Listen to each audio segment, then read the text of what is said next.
Well done, Viv. You got the presents, the Viv, balloons, and the raptor cake. killing it. What is hermeneutics?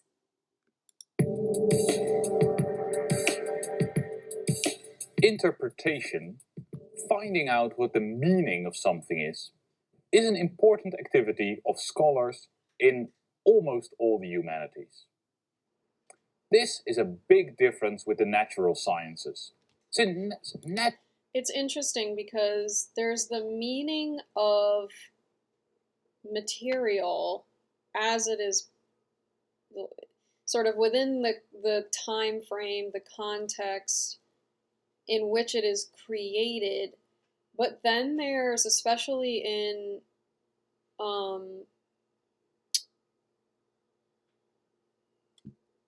it's like the meaning of something over time. The meaning of something through evolution. This kind of reminds me of value, and here we can almost replace value with meaning and have it sort of laid out. Now, this is not necessarily in a hierarchical sense and or linear, but there is sort of this intrinsic, just as there is intrinsic value, there is there, this is the question, is there intrinsic meaning?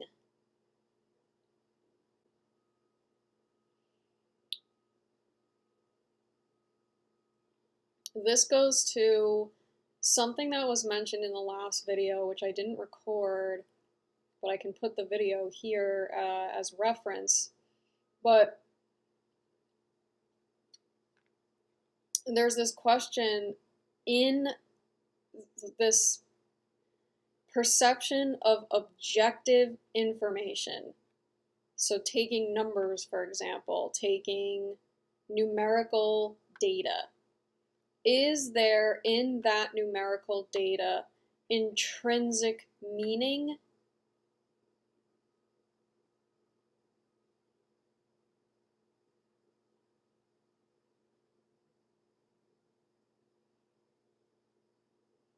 There is the potential, there is potential, the actual, is there, I suppose maybe even a more refined question is there actualized meaning in objective data, in objective information? I'm sitting here editing this, and I sometimes wonder, when I either have these contemplative processing moments, or just moments where I'm processing information that I'm perceiving at the time, I wonder sometimes while I'm in that process and even afterward, in through reflecting on that information, I wonder to myself, why does this matter? Does this matter? What is the... And I guess that's kind of what's striking me at the moment in listening to this, and there's a part of me that really questions the flow as it was coming through at that time, because there is an aspect of myself, whether it's the mental body, otherwise, that doubts its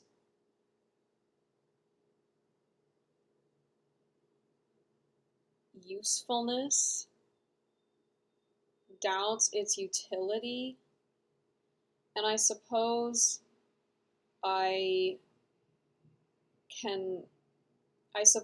that perception of doubt has some semblance of roots in a cultural sort of phenomenon, or a cultural relationship with utility. And there's this generational, 1,000-year-old even, if not longer, perception and relationship with productivity. And if something does not appear on its face, or if it's not received in that sort of immediate moment as having utility for a specific purpose, then it is largely dismissed. It is, at least in my experience, it tends to be largely dismissed, largely rejected as meaningless, as purposeless.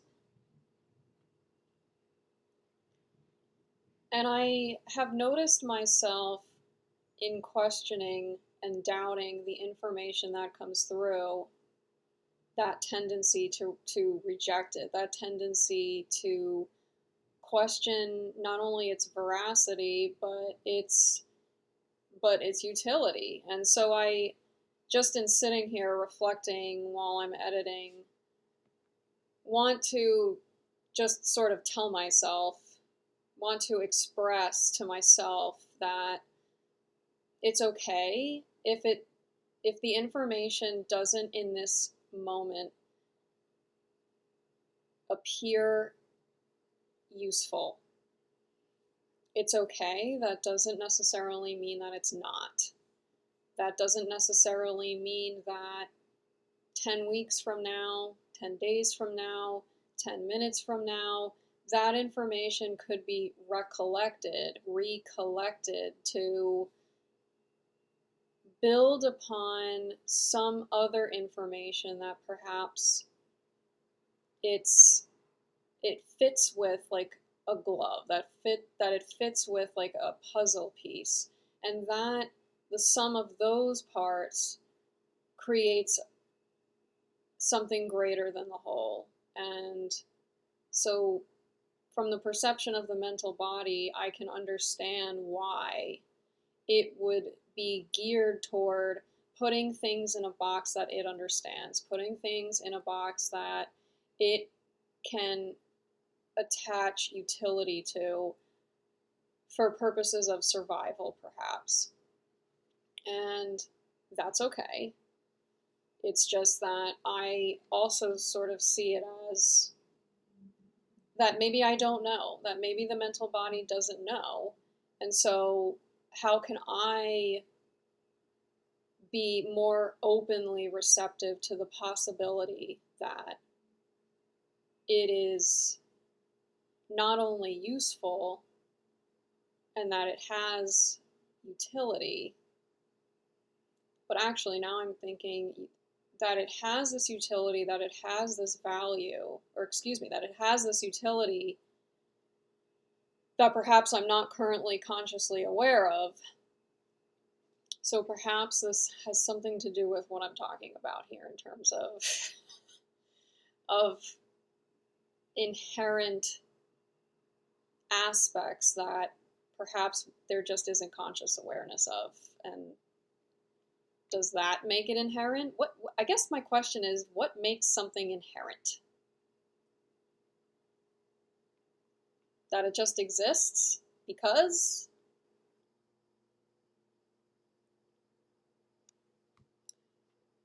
So I'm just going to leave this as is at the moment, and I think moving forward I will intentionally video record the YouTube video as a screenshot, because I think that I really do feel like that integrates the quote-unquote, this is actually kind of interesting, I was going to say original intent, which in a way is speaking to what is happening here, but it just begs the question, what is the original intent? What would the original intent be of, I don't know, is he the one who is behind the Leiden University? Maybe he's a faculty member? Victor, I don't know how to pronounce his last name, Gijsbers.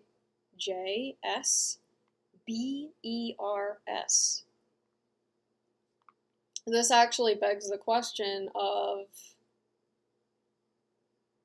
what does it mean it,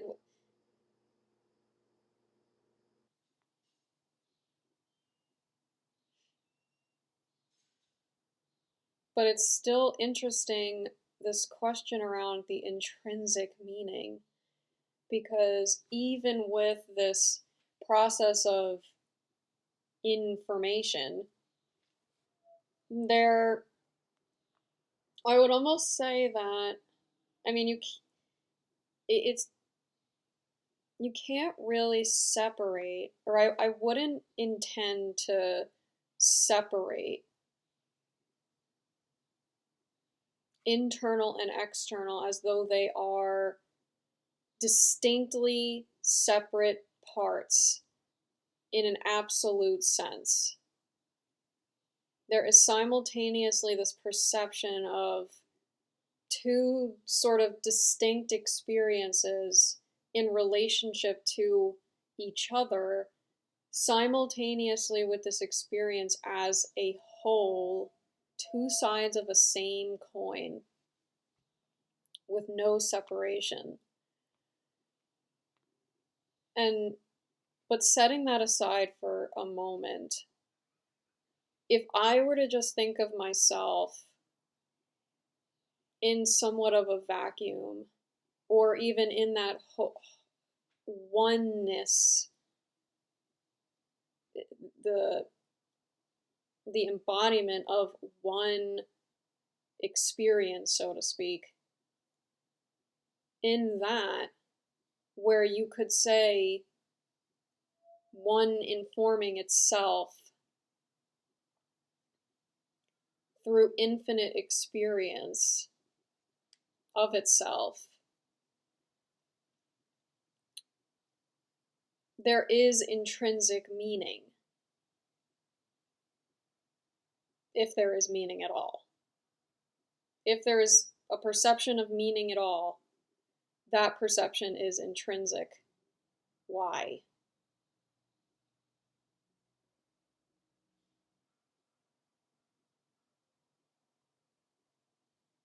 It is inherent. It cannot be separated. I don't know. Okay.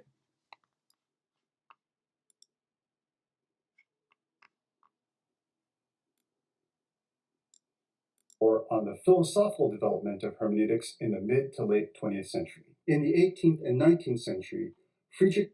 Hold that thought. Anagogical. Oh, you know what?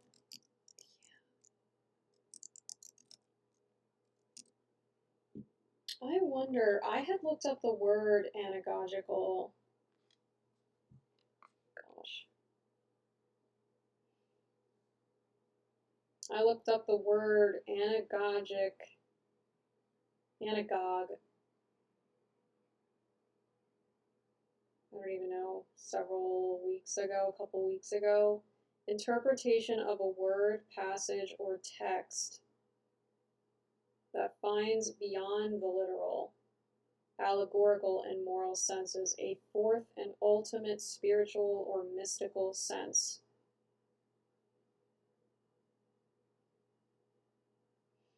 Anagog, sometimes spelled anagogy, is a Greek word suggesting a climb or ascent upwards, according to Wikipedia. The anagogical is a method of mystical or spiritual interpretation of statements or events, especially scriptural exegesis. Yeah. Interesting. Literal, taking into account its historical context and grammatical construction.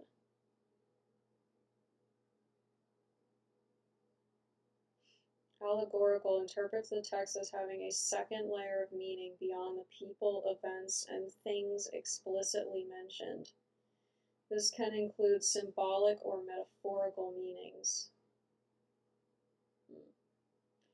Moral interprets the text to draw ethical lessons that can be applied to our own lives. anagogical, interprets the text to explore its spiritual and heavenly significance, and may include, so this probably came from Wikipedia. Generative AI is experimental? Where did that come from? Interesting, okay.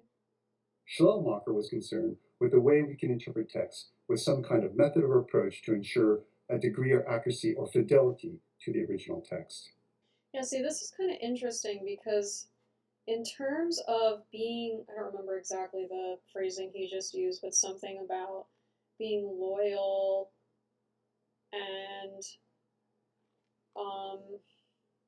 showcasing fidelity toward the original meaning of a text or of a creation. And there's something really interesting to that about me, in the sense that why are certain perspectives, why are certain interpretations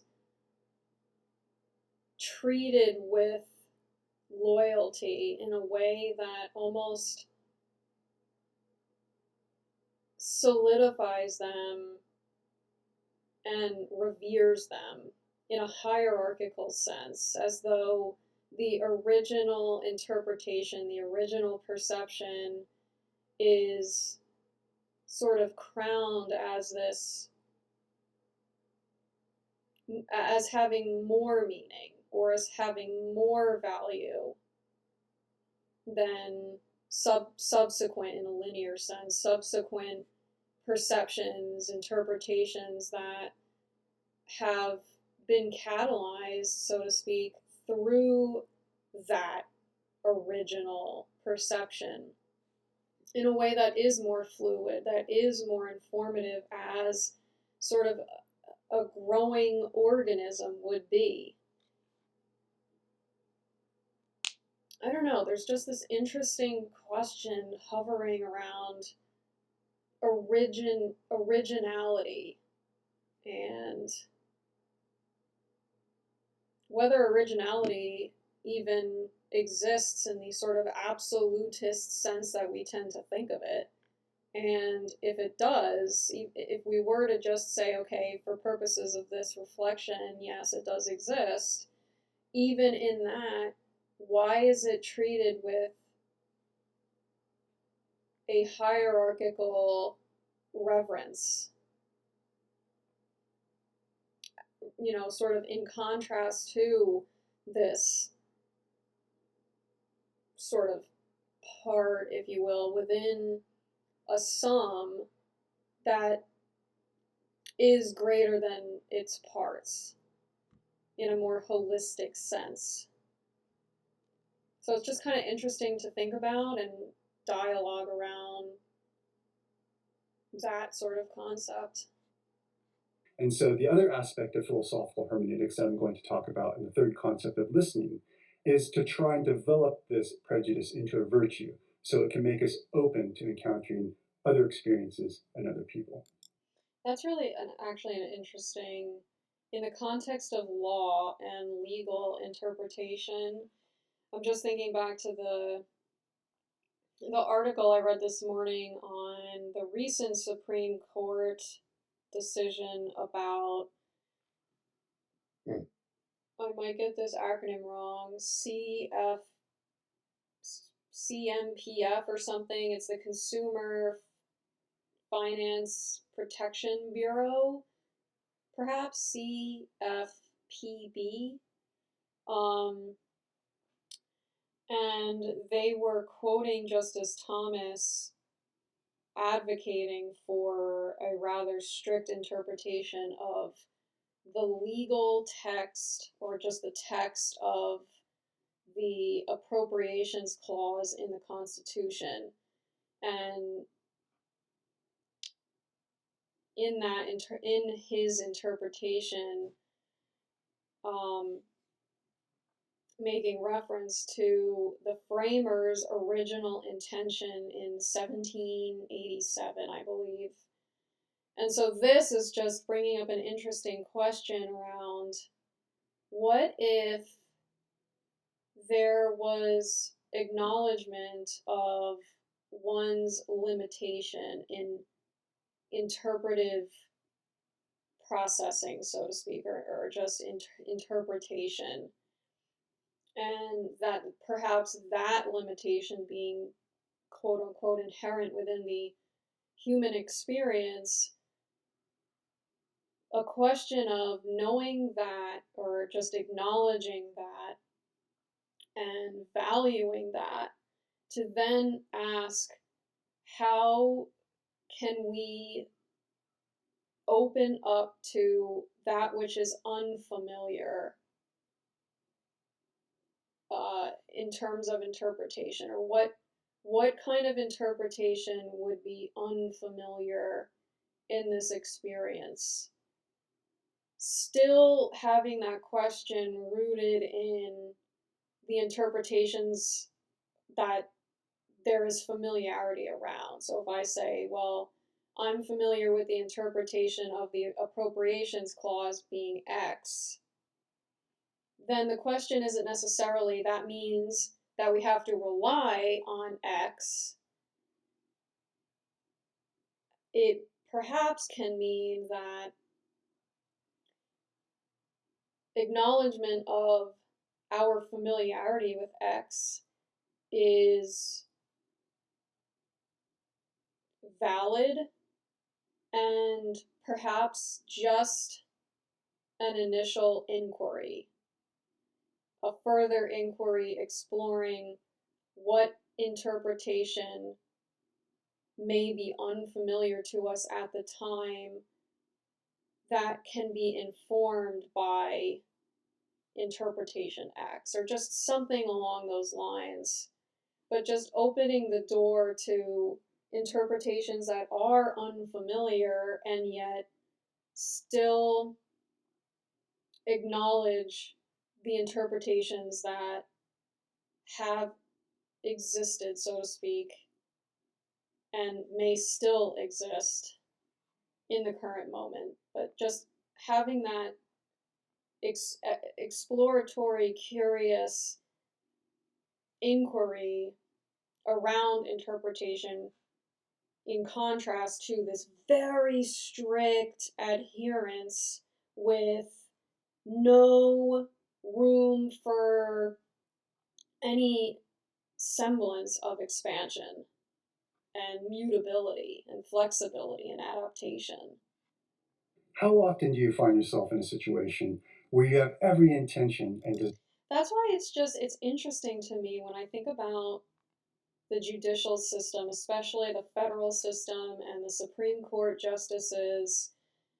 This also, in a way, speaks to expertise and specialization. And it seems to me like the justices perhaps are the most privy to or are most familiar, to continue on with what I was just saying. The Supreme Court justices are the most familiar, at least theoretically, they're the most familiar with the interpretations of prior Supreme Court justices. So they are most familiar with the interpretations of individual personas, parts even, within the body of the Supreme Court over the past 200 years or so. And you could say that they're also then very familiar with the interpretations of the body of the Supreme Court. Being as familiar as they are with the interpretations over all those years, does that necessarily then equate to this sort of hierarchical power dynamic where the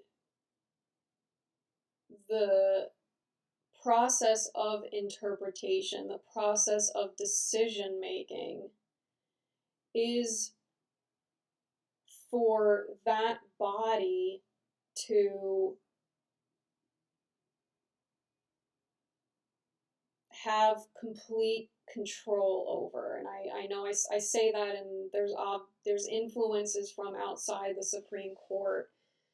However, I'm just sort of questioning whether having familiarity with interpretation also equates to having the power to make decisions based on that familiarity with interpretation.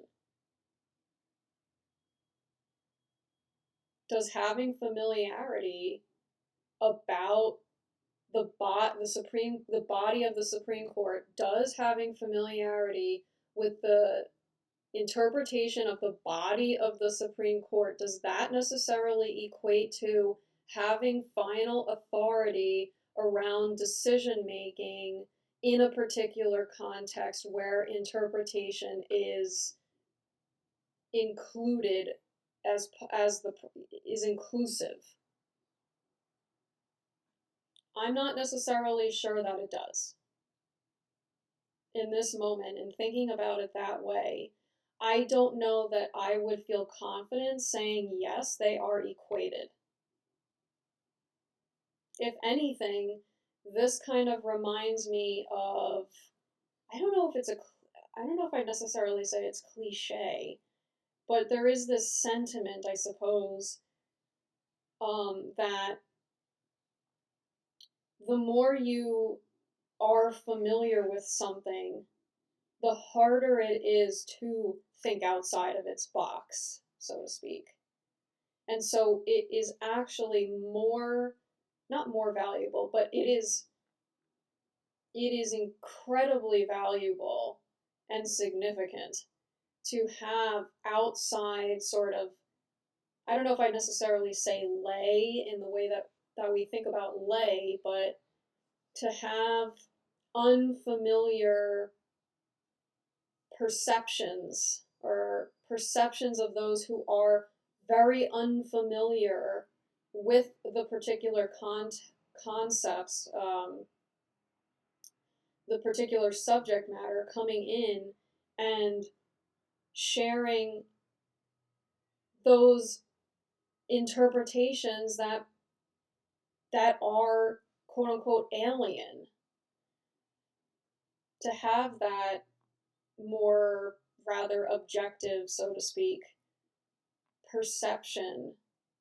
I find it interesting in reflecting on this further that here I'm more specifically referring to the judicial system and the Supreme Court justices within the judicial system having this perceived decision-making authority over how information is interpreted and therefore applied in specific contexts, in effect creating law, case law. And what's interesting is reflecting on this in the private practice sector of the judicial system. And there are justices who, continue to be that sort of authority, have that authoritative role. But largely, at least in my experience, private practice cases remained within the decision-making authority of the private clients, the parties to the case. And the attorney, the specializing practitioner, with the familiarity of the law, with the familiarity of information that was pertinent to the particular clients within their context,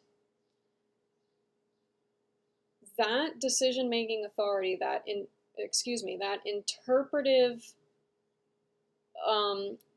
familiarity was advice, it was guidance, it was not relied on for, or at least in practice, the decision-making authority ethically remains with the client, not with the attorney.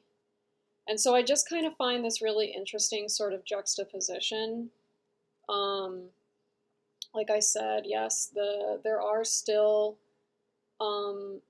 justices within the context of private practice who are making decisions in cases, making rulings in cases. However, I just find it quite interesting how, in the case of the Supreme Court justices, there are still private parties, and yes, I suppose because they're in the court seeking judicial review and seeking judicial determination, a judicial order, the Supreme Court justices are being relied on to make interpretation, and from that interpretation decide what is correct in that particular context. And so there's this sort of question around, well, in more cases than not, more often than not, the authority, the interpretation of information and the authority on making decisions about that, regarding that how to apply that interpretation, though they're sort of mutually exclusive. They're treated as mutually exclusive until the parties in which the parties who retain that authority, the parties in who that authority is assumed, so to speak, externalize that power. So they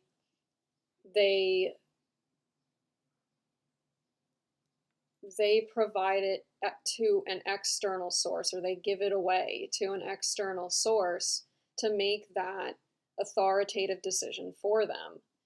And I just kind of I don't know, I guess I just start to look at, or I tend to, well, I don't really know what I'm saying, I guess, honestly, except how, where was I even going in what I was saying here? When you think about these kind of cases, or when you think about cases, legal cases at all, and this isn't just pertaining to the legal field and the legal aspect of, the human experience, but in this relationship between interpretation and decision-making authority, applying, in applying that interpretation, the decision-making authority remains and is vested, so to speak, assumedly. It is assumed within the parties who are the most familiar with the context and the information personal to the, they are most familiar with the information specific to how the interpretation is ultimately going to be applied. And it's the practitioners who are, theoretically, the most familiar with how to interpret the structures that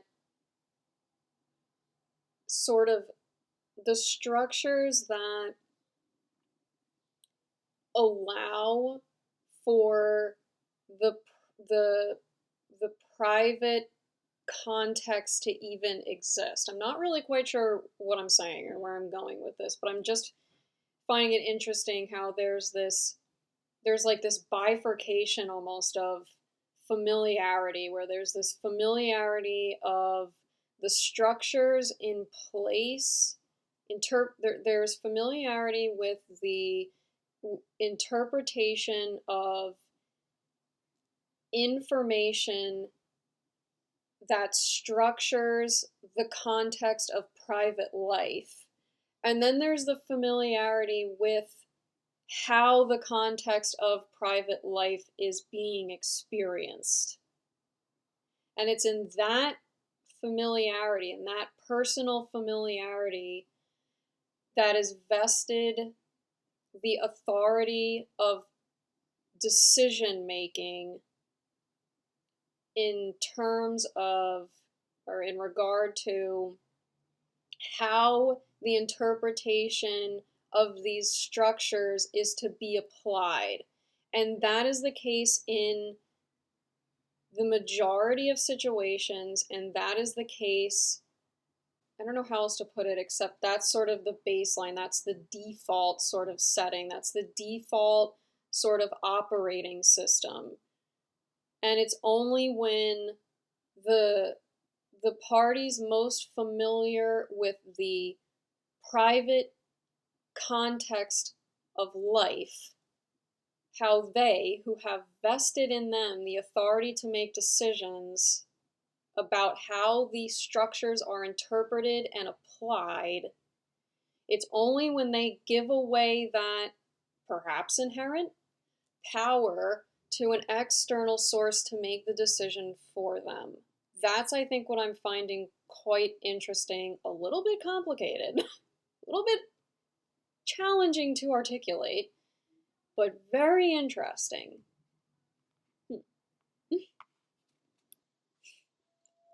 Ooh, wind is howling. Howling wind. Woo! Let's get to it! Oh my gosh. I have been wanting to watch this video for like a week.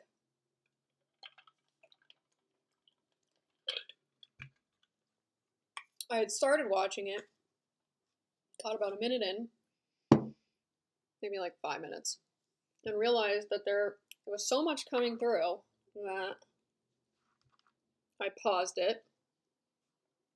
I paused the flow, and I said, no flow. Not now. Pause. So let's see what happens when I dividity dive back in. Dividity dive.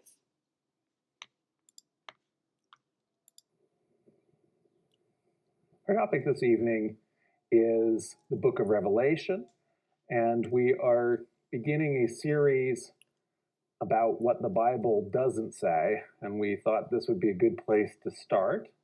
Who is also the founder of a fundamentalist or an evangelical Christian sect known as the Exclusive Brethren. This is really interesting.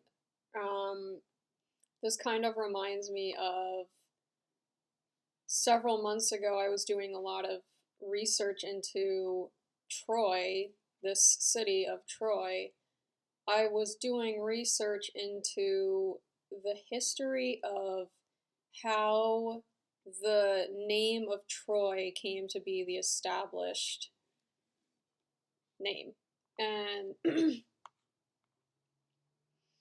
that took me to the story of the Trojan horse and the Trojan War, which I came to find out the Trojan War, or the perhaps just the aspect about the Trojan horse, that narrative was not included in the original story of what is considered ancient Troy. In the original story by Homer, now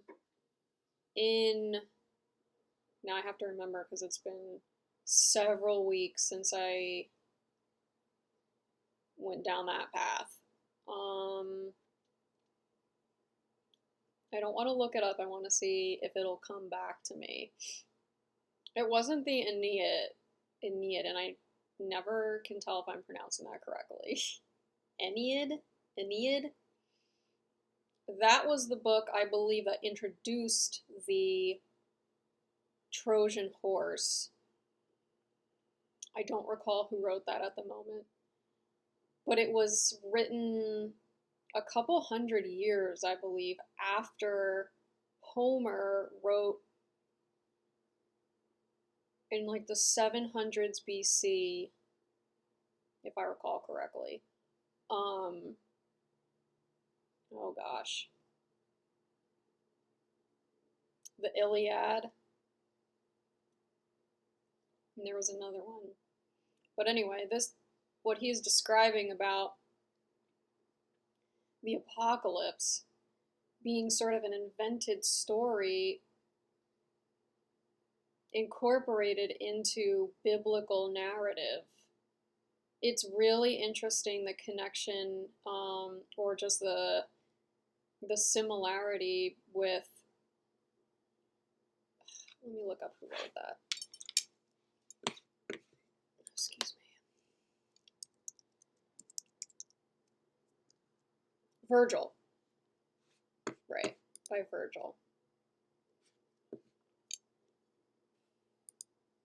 And how the story of Troy and the Trojan horse, and the Trojan horse being this mechanism for infiltrating a stronghold of an enemy, so to speak, has become mythologically revered in the story of Troy, and perhaps even the sort of story of Rome, and connections to the founding of Rome and ancient Grecian mythology, and I wasn't aware of that until I started really digging. And so it's interesting here how I never knew that this rapture either was sort of, according to this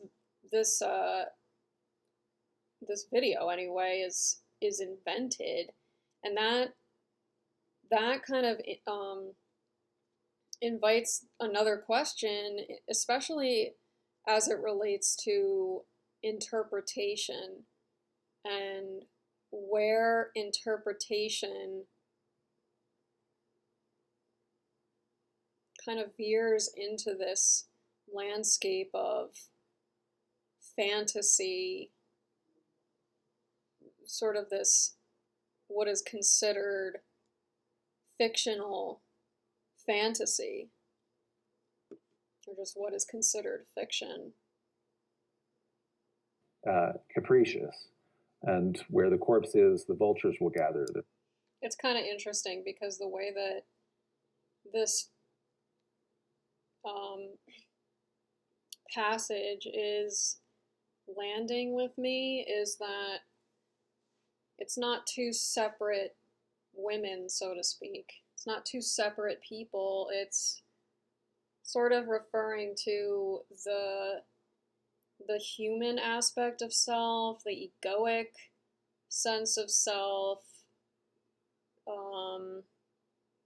the sort of physical expression of source, so to speak.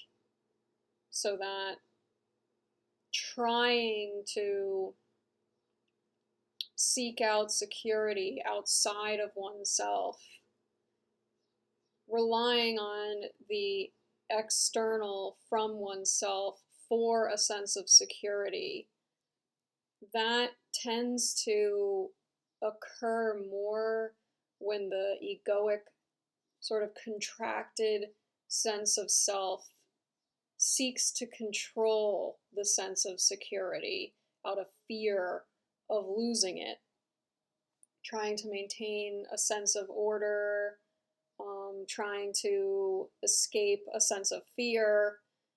But those who lose their life will keep it in meaning to a degree, at least in how it's landing, that in losing their life, it's not death in the physical, well, in the way that we tend to think of death as the physical death.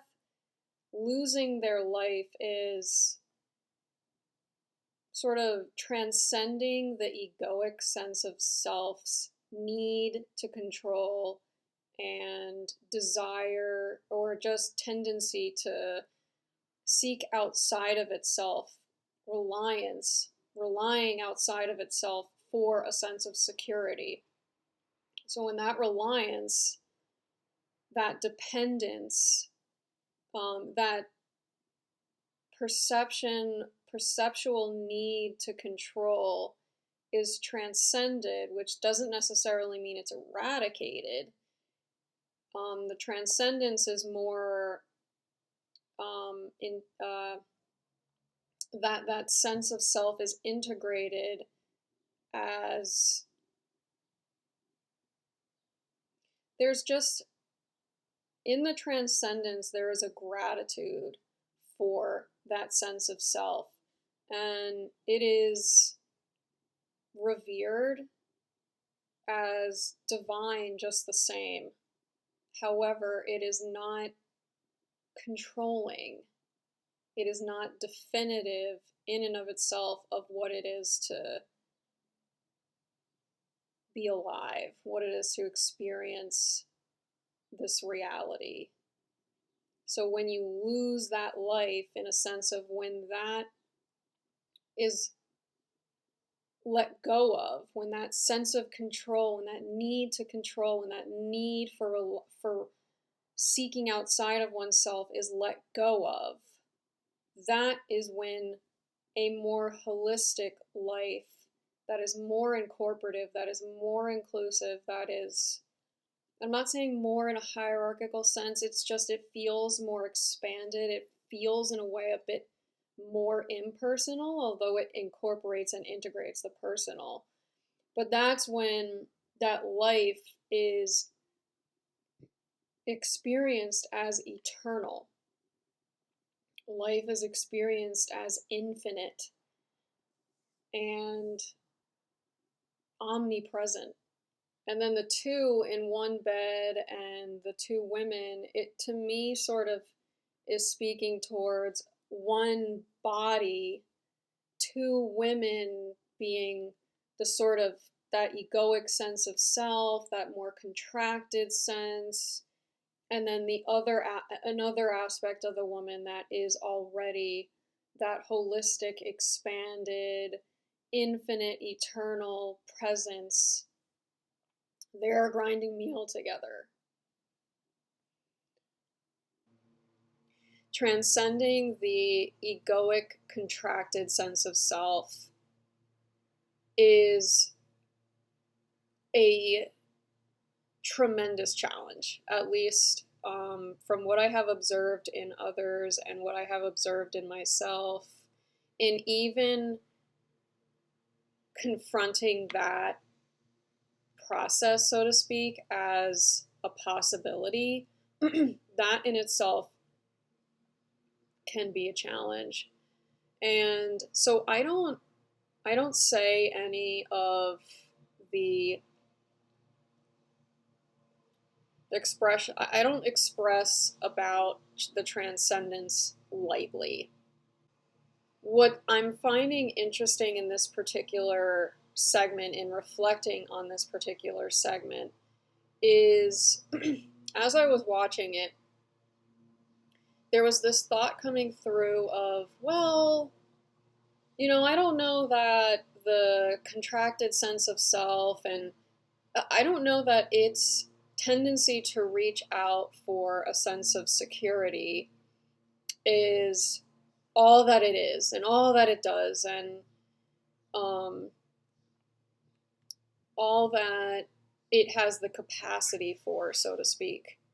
It also closes off. So as that thought was coming through, I really questioned whether or not to even keep this segment at all, because it felt to me, as I was sitting here editing, that I was having somewhat of a different perspective, and that felt in conflict somehow with what I have had said here.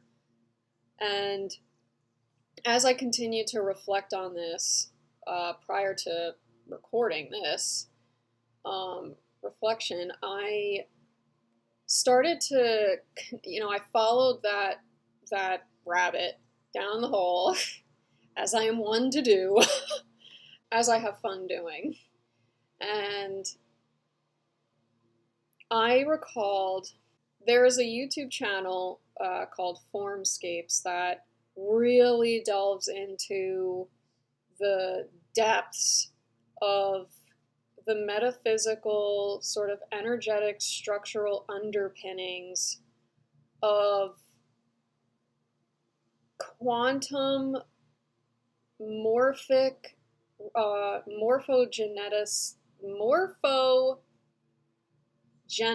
I believe that's what it's called. I actually have not watched a video in some time, but it's Rupert Sheldrake's thesis on morphogenesis, I believe is what it's called. And he dives into various topics, including astrology, but how everything ties together in a very clear depiction of energetic resonance and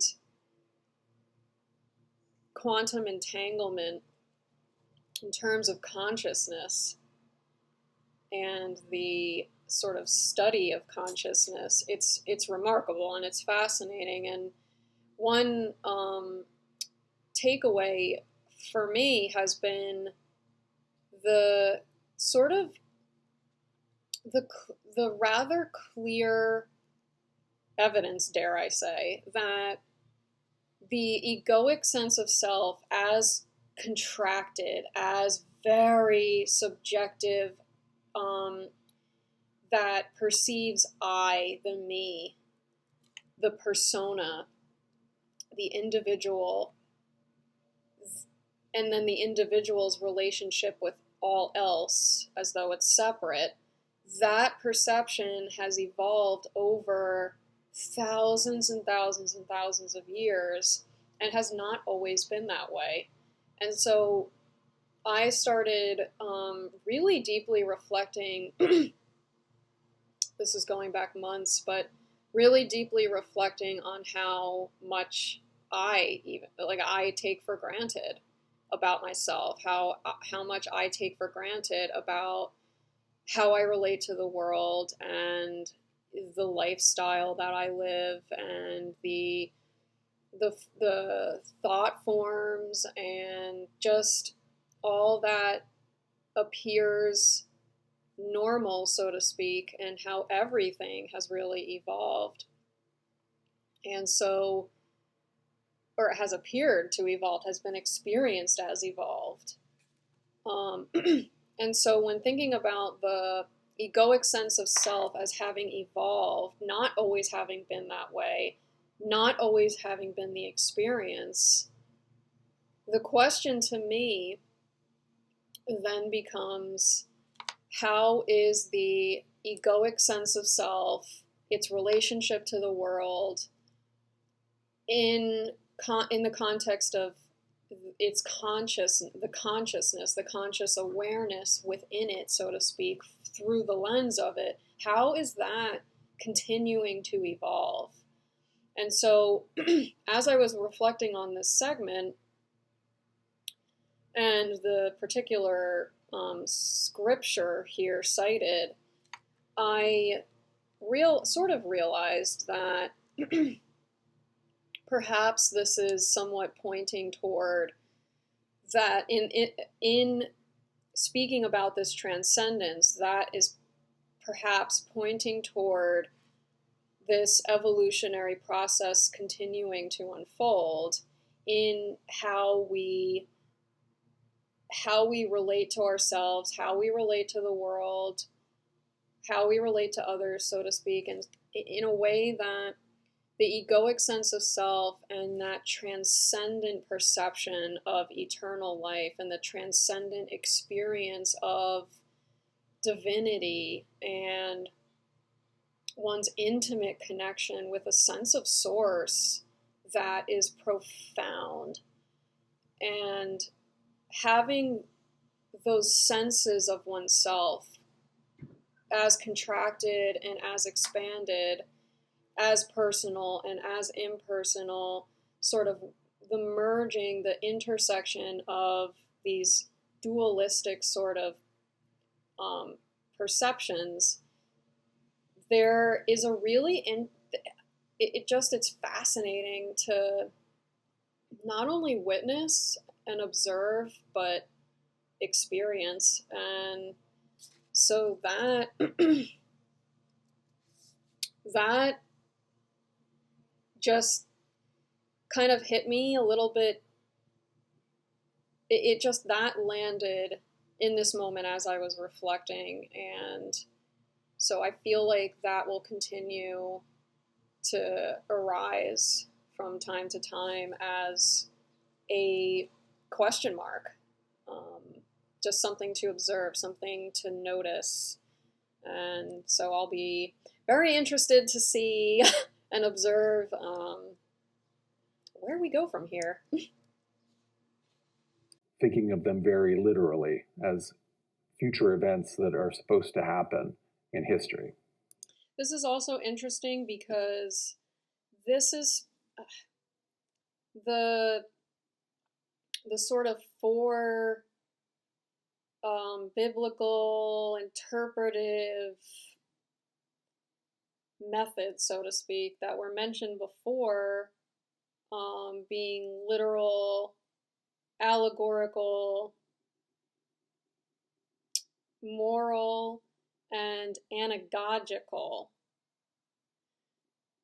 And almost talking about it in a way that looks at, or at least the video prior to that I didn't record, that video was talking about how there's a tendency to zoom in and out and contract and expand and contract and expand an interpretation of text by looking at a word in a sentence. And you can sort of look at a word and look for the meaning in a word, and then look at the word in the context of a sentence, look at the sentence in a context of a paragraph in a chapter in a book, etc., etc., etc. But this is talking about piecemeal segments of text taken from various books, I suppose, and various sentences. It's not just a word in a sentence that word is already incorporated within, and a paragraph that sentence is already incorporated. And this is talking about interpretation through seeming words and seeming phrases that are distinct from one another and not directly related in the same body of work, so to speak. So it's like, is that invention? Is that connection? And so Armageddon would have just meant a battle, but now it's moved to be synonymous for end of the world. Okay, I'm going to pause it there for a second because I want to see this digital twin presentation. So I will pause this and come back to it.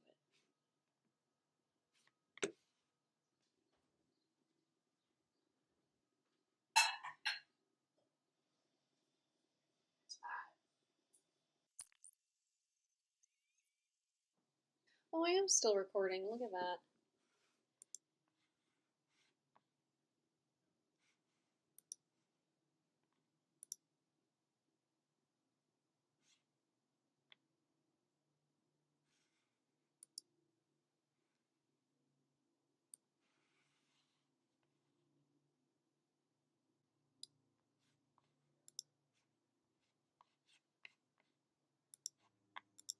So the book can be broken in.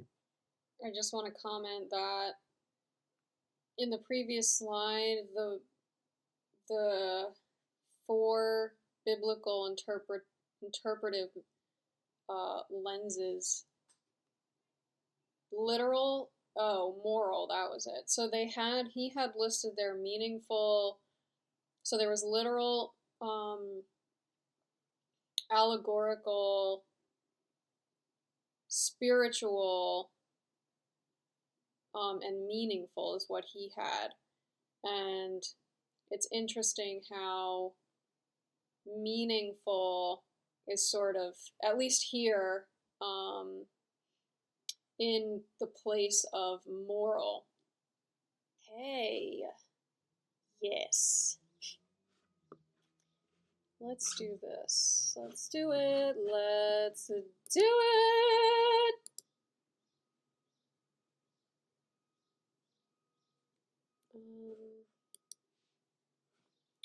Think.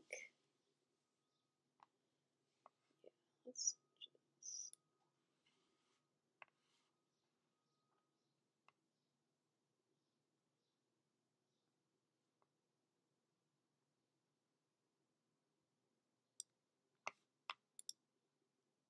Okay. So let's see what's going on here. Let's see, let's see, let's see, let's see.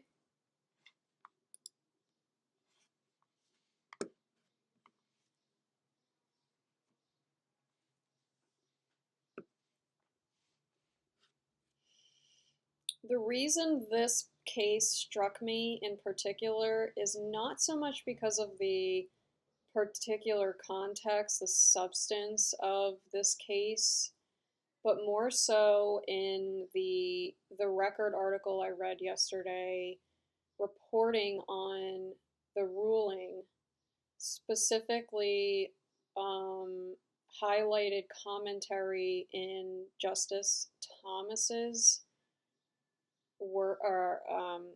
highlighted his, I believe it's not a dissent. I'm actually completely blanking on the word that's used. Conjoining. I'm totally blanking on this word. That's hilarious. But anyway, it was highlighting commentary of Justice Thomas, and what he was talking about seemed like it had to do with his interpretation of the law in this case was grounded in a strict sort of textual reading of the Constitution from the time period that it was written. And so that I found really interesting and wanted to read a bit more from how he wrote it in the case to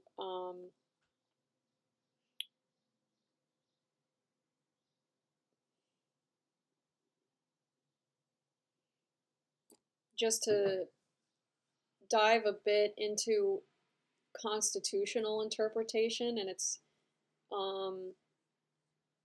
kind of not comparing, but just in contrast a bit to biblical interpretation, or the sort of lenses of biblical interpretation being the literal, the allegorical, moral, and anagogical. And I'm curious, based on what Justice Thomas says, and perhaps maybe even some of the other justices, but how interpretation comes through in this Supreme Court decision. Right, so it's not only just sort of strict textual interpretation, but also the historical significance of meaning. What meaning is historically relevant at the time the text was ratified.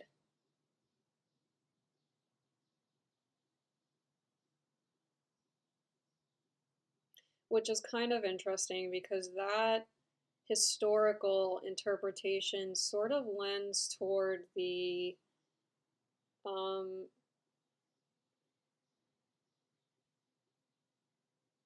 I suppose a little bit the allegorical, and I'm not saying the four are the only ones, but those are just what I'm sort of currently reflecting on. I suppose it would be the allegorical. This actually reminds me also of how in that video referencing the four, in the video there was discussion around how there really isn't, like, in text, whenever there is interpretation of something, that something is sort of always in the middle of an ongoing larger picture narrative, and it comes in the middle. And he gave this example of Romeo and Juliet, and even in one's life, it's almost in a way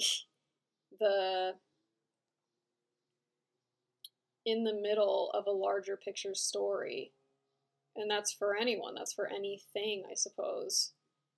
A lot of how we've related to the world and how we've related to other people and how we've organized our social systems and infrastructures is through this lens, through this perspective of a rather fixed beginning and a rather fixed end, and looking at our lives in a way that feels so complete, so to speak, or not really complete, but bookended. Not really quite sure how else to put it at the moment, but what's interesting is spiritual interpretation, and really any of these other lenses of interpretation, facilitate a more expansive, deeper contextual view of, or I feel like I'm losing I'm like losing what I'm saying as I'm saying it. So following along with myself is actually quite challenging, which is why I feel like sometimes I am slow in articulating, because I'm mentally trying to follow along at the same time. At the same time I'm speaking, it's like the cognitive intellect is like, I need to make sure I keep up. I need to keep up. I need to keep up. Anyway, I suppose what I'm getting at is just that all of these different lenses of interpretation really facilitate a deeper contextual picture, or they showcase a deeper contextual picture than simply what is sort of more narrowly perceived as a complete book-ended narration and point of reflection. There is so much more that can be explored, so much more that can be inquired, and so it's just this particularly talking about the historical context is really just bringing to light how much bigger picture, contextual, deeper framework,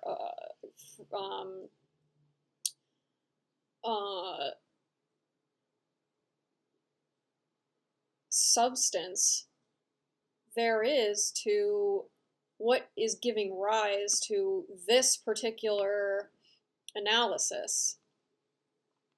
And it's interesting how they're just sort of bookending it at immediately following ratification. Okay, we're going to bookend it here, and we're going to take that sort of narrow, segmented aspect of historical experience and plop it onto plop it onto the current experience of today.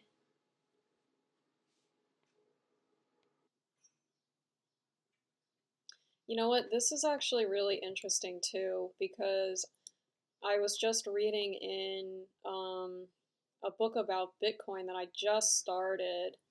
There is a really interesting reference to the origination of sort of a public, consolidated, centralized bank from the Medici period in Italy. And referencing that bank because at the time there was in person-to-person exchange a lot of distrust around the source and whether the source of financial exchange between person to person, and there was a lot of distrust around whether those financial resources were trustworthy in and of themselves. And it seemed to me when I was reading this that perhaps a lot of why there was support from the crown for a centralized bank system was so that the crown itself would have this trusting system or this trustworthy system that it would be in control of in recognizing whether or not the exchange of financial resources that it was overseeing was legitimate, that those funds would come back to the crown, that whoever they're making arrangements with would have the financial resources to pay the crown, and that the crown wasn't going to go bankrupt or what have you. So this was just a thought I had. I don't know specifically whether there is accuracy in that. I'm interested to look a bit further into that, but for now, what's striking me here is that if there is any accuracy in a centralized banking system being sort of rooted and grounded in a perception of distrust, even though it's marketed as a system of trust, because now we're ensuring that those who are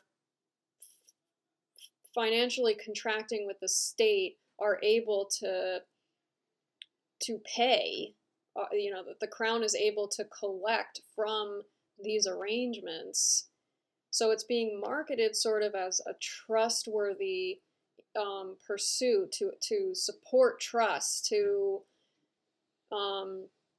nurture a system of trust and engage in a system of trust. It more so is actually rooted in distrust and seeking to control that sense of distrust, to overcompensate, sort of pun intended, for that sense of distrust that perhaps the crown was experiencing. And so here, in looking, the evidence suggests that at a minimum, appropriations were understood as a legislative means of authorizing expenditures from public funds for designated purposes. It's like that to me still is landing in a groundedness and a rootedness in distrust, that there has to be this legislative oversight, this controlling mechanism in place so that what appears as trust for public, what appears as a safeguard of public funds is actually more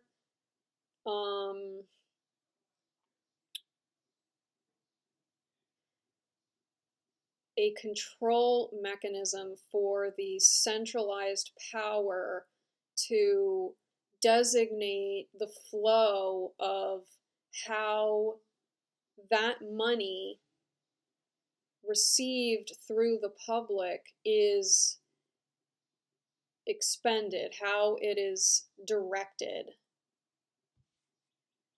So I mean, that just adds a different layer. That adds another layer to a historical, contextual, interpretive landscape.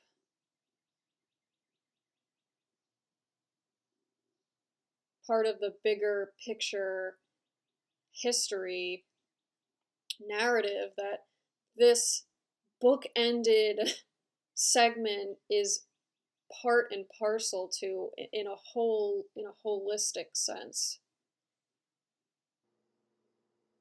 It's interesting too because this is saying here, so the provision, whatever, and the proviso, I don't know how to pronounce this word, proviso, limiting Congress's power to, quote, raise and support armies, end quote, that no appropriation of money to that use,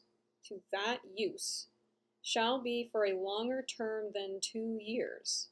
It is highlighting the specific use and saying the Constitution, basically, the Constitution indicates that appropriations assign funds for specific uses, but then it's saying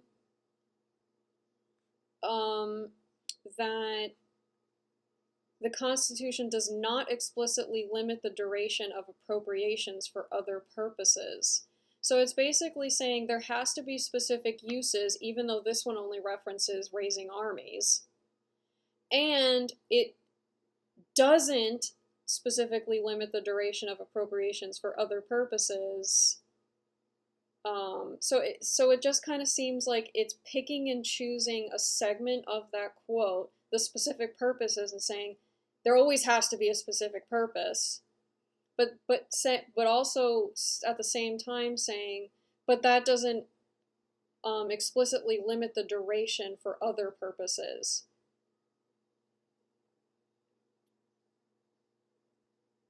So I guess what I'm trying to say, I know it's a bit confusing the way I'm saying it, or at least I feel like I'm saying it a bit in a confused way, but it's taking a section of the appropriations clause which seems to apply textually, strictly textually, if we're going with that interpretation, it only seems to apply to the specific purpose of raising armies, in which case there is a specific limited duration of appropriations.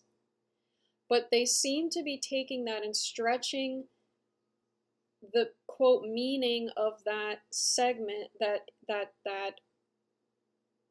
phrasing, to say, to expand into any specific purpose, but it contracts the duration to not specifically apply.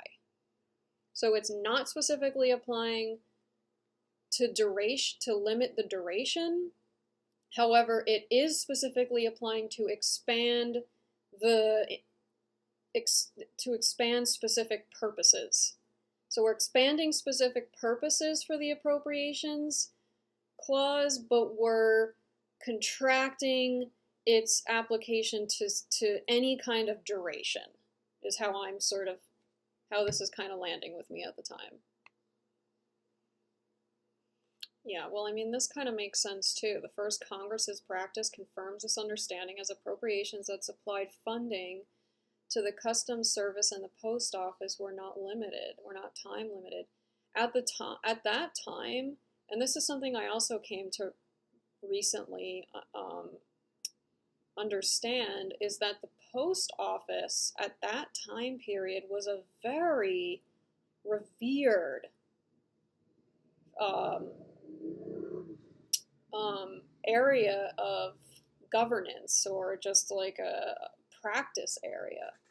The postmaster, I believe that's what they were called, the postmaster, I believe that's what the position, the official title was, but the postmaster was a very revered position. It was very intimately connected with governmental legislative, executive, just authority, power, structures, infrastructure of governmental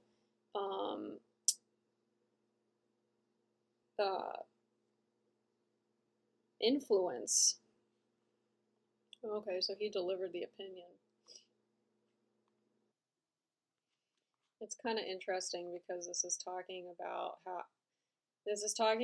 the creation of an agency, a federal executive agency by law created by Congress that limits Congress's control.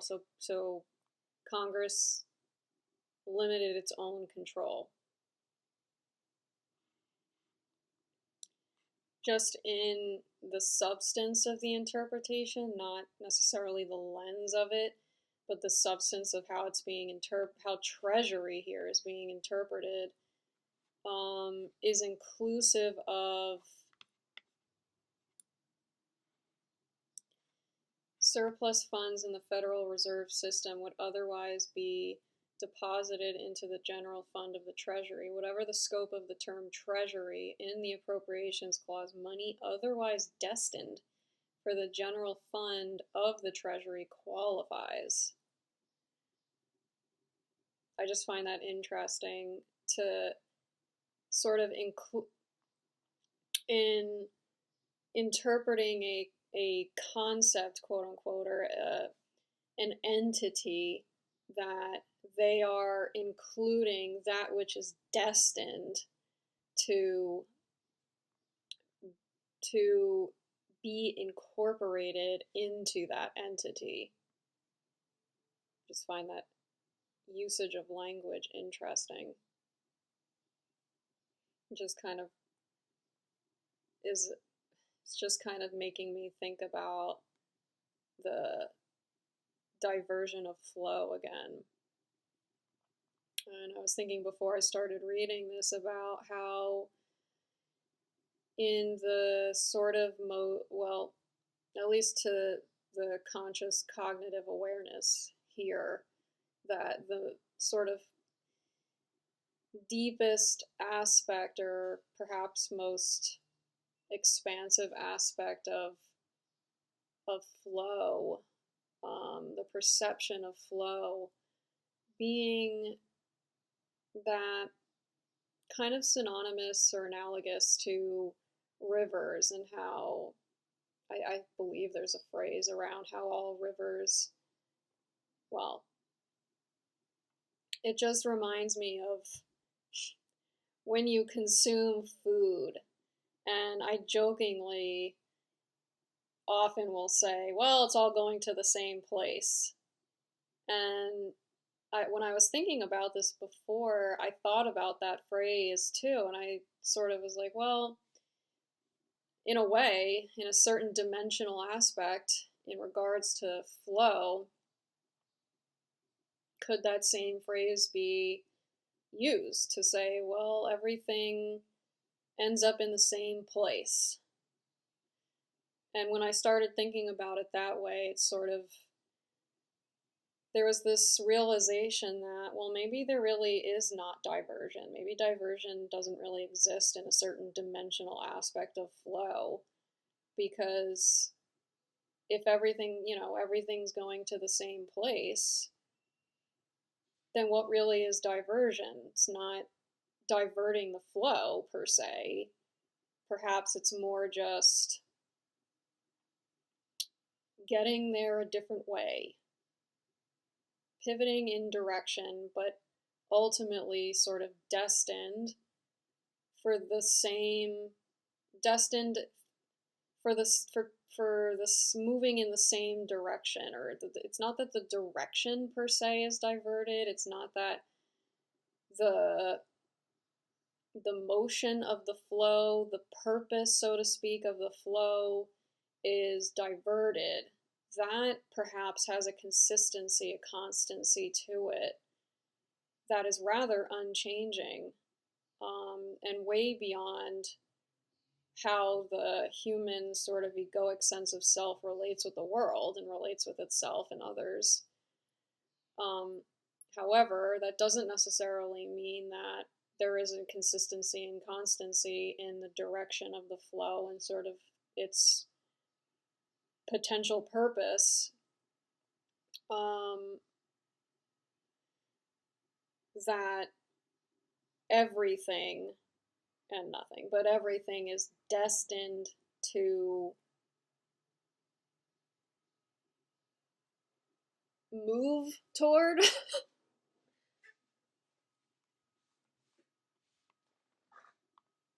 to be, to experience, to know, to transcend, to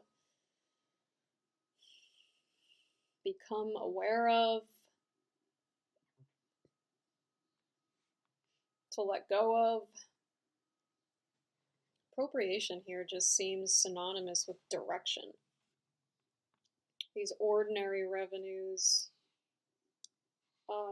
flowed from many sources, including the rents and profits of the, I don't know what this word is, demesne, lands of the crown, and the fines, forfeitures, and fees arising from the king's ordinary courts of justice.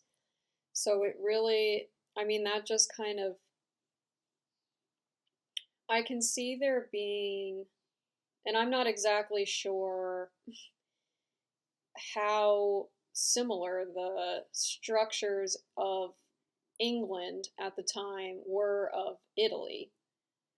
However, regardless of that, I can see there being some kind of insecurity when inheritance is rooted, grounded, and so reliant upon the financial flow of quote-unquote commoners or the public at the time. And if there is any sense of the crown not receiving their inheritance, not trusting that their inheritance is secured, then I can see there being reason why at the time they would have logically concluded that in order to maintain some semblance of control, to establish some kind of mechanism where there would be a centralized power structure where they would have enforcement ability to enforcement power to reach into the pockets of the public for maintenance of their own sort of expected revenue. I am not aware consciously of the history of Parliament. I don't know when they were established. I don't know how they came into the picture. But it's just kind of interesting how they come along and they're like, oh, I want control too. Maybe it's not only about not trusting that the public is secure to pay the appropriate, it's interesting how that word's coming out, the appropriate revenue to that sort of makes up the expected royal inheritance, but also if there aren't enough perceived financial resources to engage an army and have the sufficient resources to wage a winning war, a successful war, then perhaps I could see that being another sort of logical reason to conclude that we need to have a centralized system that ensures we have the inheritance that we're owed and the revenues to supply, maintain, and just create an army. So it's actually kind of interesting thinking about it that way, that the Constitution specifically carves out in its appropriations, it's what's appropriate, the specific mention of creating and sort of supporting an army. Yeah, so extraordinary revenues is like beyond what the crown is sort of expecting as its inheritance revenue, which is also kind of interesting because when you transcend the expectation of what is to be received, you get into a whole other territory of this sort of unexpected revenue generation. And by unexpected, I just mean it's not tethered to any sense of containment, so to speak. So it leaves it is wide. It's like a wide open landscape, a wide open-ended territory for seemingly boundless collection. To specify how the crown used these funds. Yeah, so Parliament basically came in like competing with the king. So there's been this like historical, sort of inherited, conditioned relationship between this sort of aspects of government. Yeah, I mean, it just not only shifted power, but the perception seems to be that Parliament was being relied on. It was heavily being relied on, depended on for financing social infrastructure, social life. It's so interesting because in none of this does it say anything about capping or any kind of containment of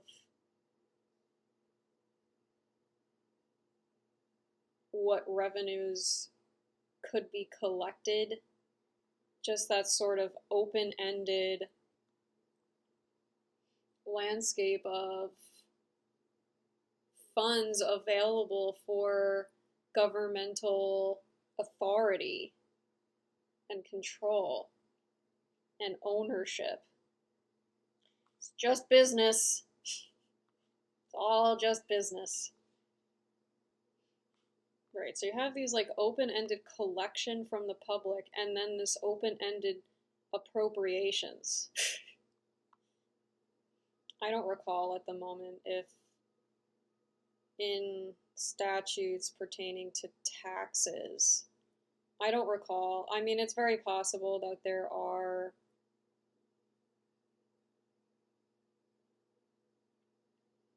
there is some containment of how much the public is collected from, and I'm just not recalling. That's very possible. This is kind of interesting because it's sort of I don't know what predated this in terms of salaries, but it to me almost feels like the initial or an initial step toward salarizing federal employment. And what's also interesting about this is, in a way, money that is generated through the post office, which at the time, and I believe still today, but revenue generated through the post office perhaps would be collected and deposited into the federal treasury system, and rather than Congress then appropriating those funds back to the post office, it said, why don't you just keep a fee, or why don't you just keep a portion of the revenue generated rather than us having to appropriate continued funds. And so in a way that almost seems to have privatized public money that otherwise was destined for the treasury. So it's kind of interesting in that way how not only was there sort of this initiation of federal salary, sort of running parallel with this appropriations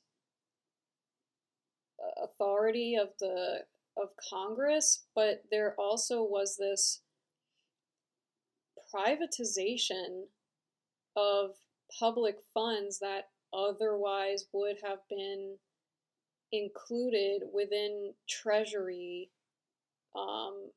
revenue. And so can it really be said that money, as it was said up further in this reading, that any money destined to have gone into the Treasury is included as Treasury money to be appropriated, when here it seems like that was money destined for the Treasury, and therefore would have been inclusive, but it was actually privatized instead. So does that mean that all this privatization actually is part of what increases inflation? Because the Treasury has to make up for that lost revenue? Okay, we're not an American innovation. Yeah, so it almost takes it away from being of service to the public, like of service to something bigger than yourself, to making it a business of profit for yourself. Yeah, I mean, I guess that's part of the privatization. Part of the privatization structure is to there's this incentive to market yourself. Okay, I think I'm going to pause it here for a minute. Got something coming up soon, and I'm feeling a bit of hunger. So we're just going to put a pause on it.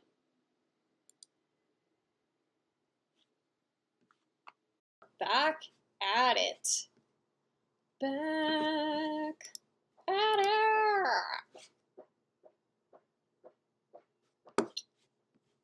Okay, let's get this back. And I believe I did it like this. Yeah.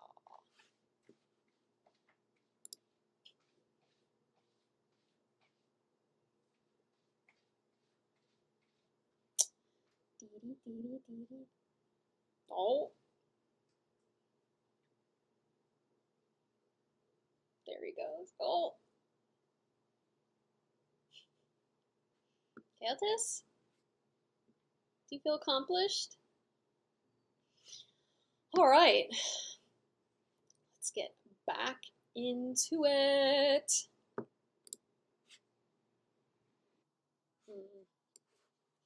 The way our government has actually worked over our entire experience thus provides another reason to uphold Congress's decision about how to fund the CFPB. But is it working?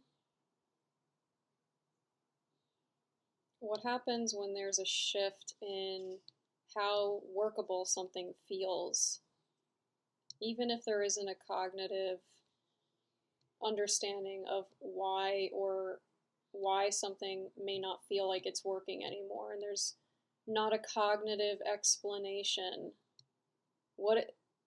Regardless, what if it feels like it doesn't work anymore?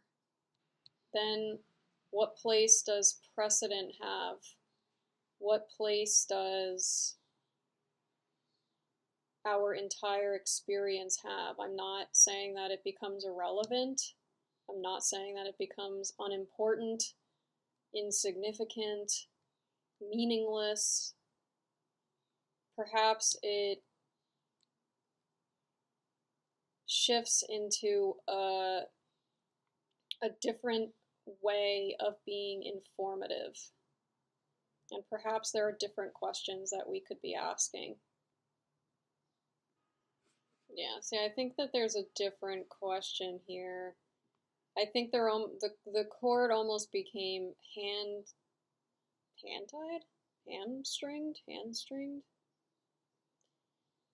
handcuffed. The cord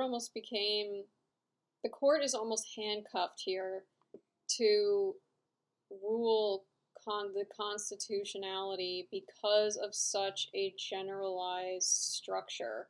I'm finding myself questioning whether this has more to do with,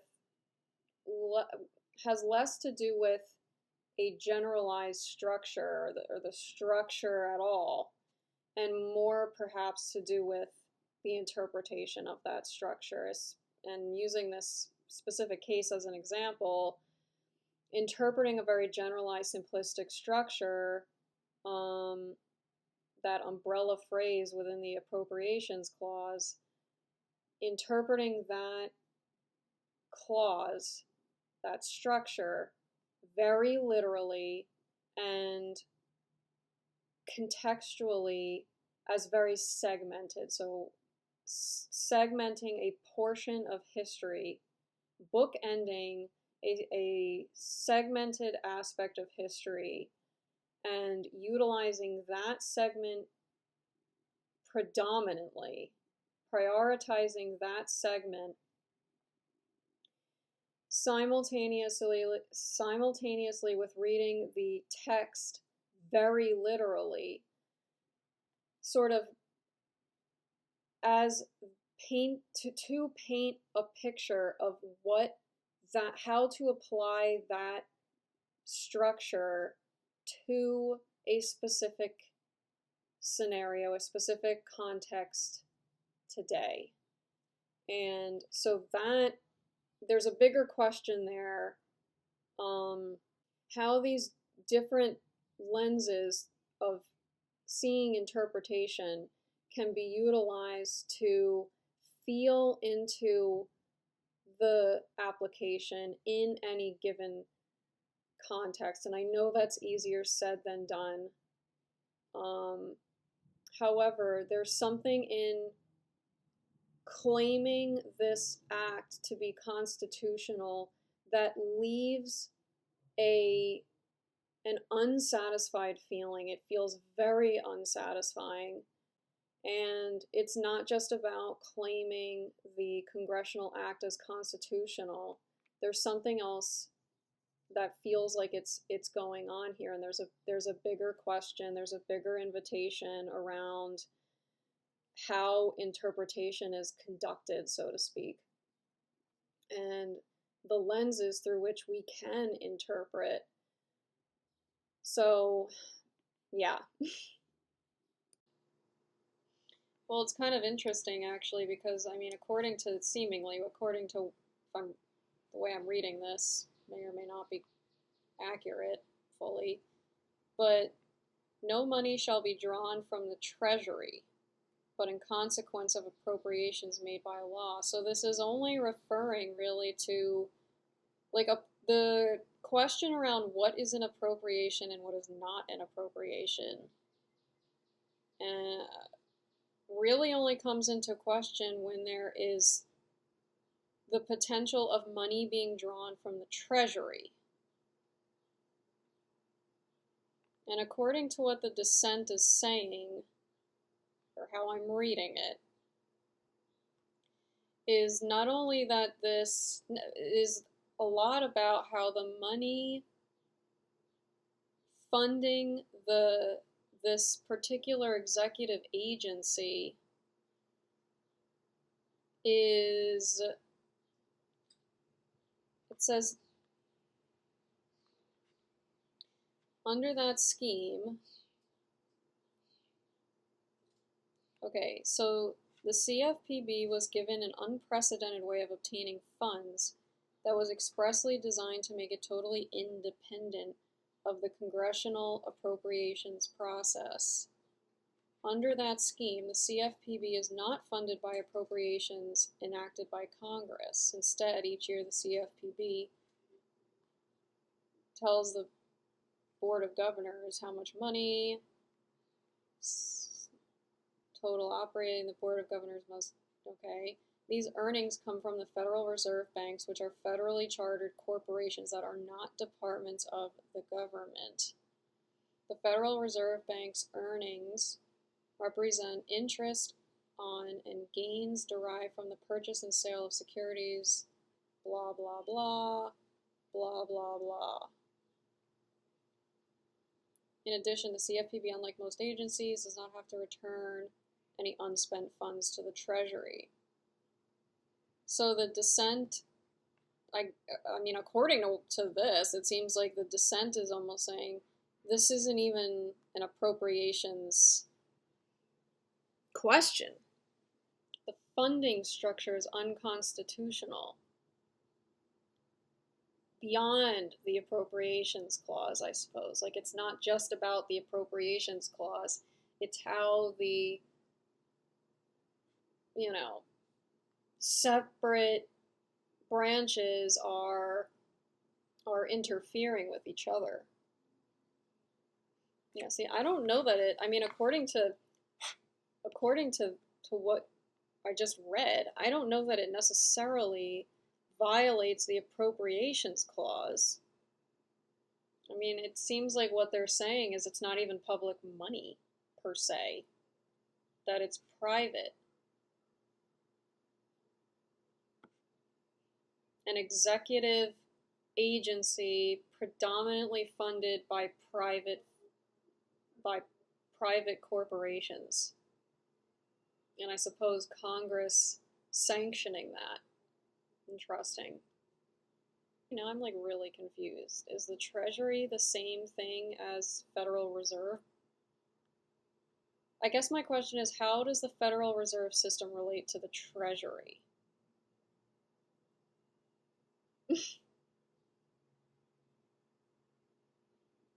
I feel like they totally skirt over that.